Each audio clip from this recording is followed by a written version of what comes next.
کان رسول اللہ صلی اللہ علیہ وآلہ وسلم اشد حیاء من اظرافی خدرہا، کمواری لڑکی پردے میں لپٹی ہوئی جس طرح حیادار ہوتی ہے حضور اس سے بھی زیادہ حیادار تھے۔ تو یہ ہمارا دین ہے، لیکن مغرب اور لادینی قوتیں جانتی ہیں کہ پردہ اسلام کا شعار ہے، اور انہوں نے پہلے اس کو کمزور کیا، جس طرح ایک رواج کسی نے کہا، بعض بڑے بڑے چینلز کے اوپر بیٹھ کے نام نہاد مفکرین کہتے ہیں یہ عرب کلچر تھا۔ عرب کلچر تو برہنگی تھا،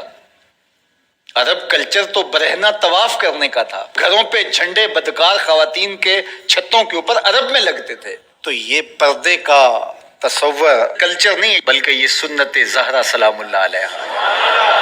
اللہ کے محبوب نے فرمایا ہر دین کی کوئی الگ شناخت ہوتی ہے، الگ پہچان ہوتی ہے، ہر دین کا ایک الگ نشان ہوتا ہے۔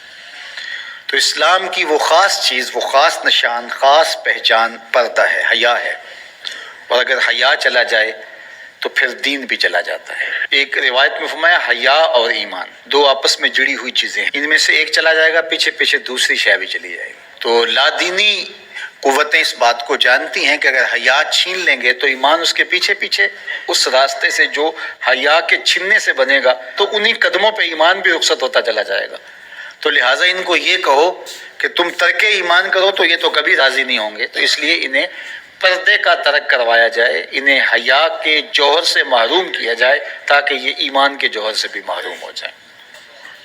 تو پھر انہوں نے کئی رنگ تراشے، کبھی کہا کہ نظر کا پردہ ہے، کبھی کہا کہ پردہ تو انسان کے دل میں ہوتا ہے۔ تو مجھے بتاؤ آج کا شخص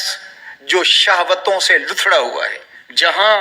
شہوات کی گندی ہوائیں چل رہی ہیں، اس ماحول کے اندر اگر کوئی یہ بات کہے تو کتنی عجیب ہے،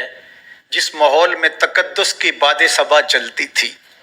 اور وہی اترتی تھی اور جبریل کو وہی لے کر کے آتے صحابہ نے دیکھا تھا، اور قرآن اترتا تھا اور قرآن پڑھانے والے سکھانے والے خود صاحب قرآن تھے، وہ صحابہ ان کو جب پردے کا حکم دیا گیا اور ان کو نظریں نیچی رکھنے کا حکم دیا گیا تو میں اور آپ کون ہوتے ہیں؟ جب ابو بکر و عمر کو کہا گیا کہ نگاہوں کو نیچا رکھنا، جب عثمان و علی سے کہا گیا کہ نگاہوں کو نیچا رکھنا، جب سیدہ عائشہ،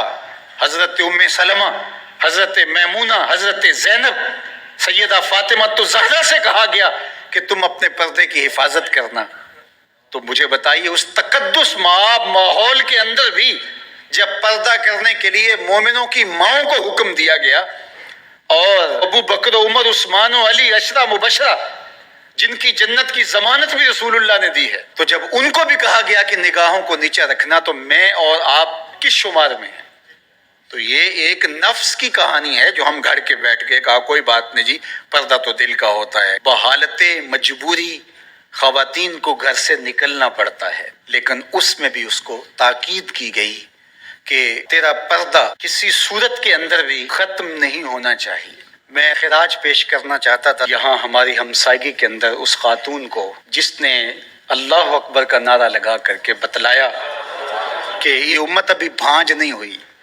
اس امت میں آج بھی بیٹیاں موجود ہیں جو اپنی آبرو پر پہرا دے سکتی ہیں، اور یہ حالات بتاتے ہیں کہ یہ امت مرنے کے لیے نہیں قیامت تک قائم رہنے کے لیے پیدا ہوئی ہے انشاءاللہ۔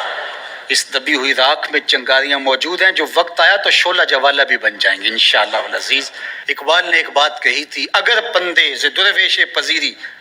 ہزار امت بمیرت تو نہ میری، بطول باش و پنہا شو ازیں اثر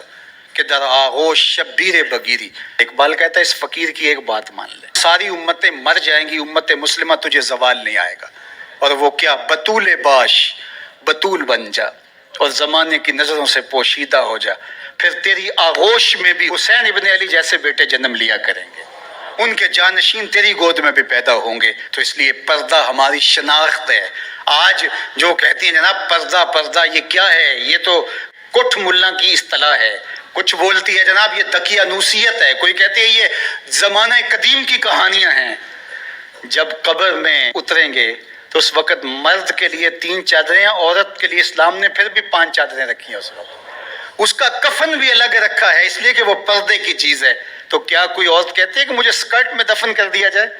میں بے پردہ قبر میں جانا چاہتی ہوں؟ اس وقت تو سب کہتے ہیں تنیاں بھی باندھ دی جائیں، اس وقت محارم قریب آ جائے جو لحد میں اتاریں، تو اگر زندگی کے بعد بھی پردے میں لپٹ کے جانا ہے تو ساری زندگی سیدہ فاطمہ کی غلامی میں بسر کر دیے جائیں، ان کی کنیز بن کے زندگی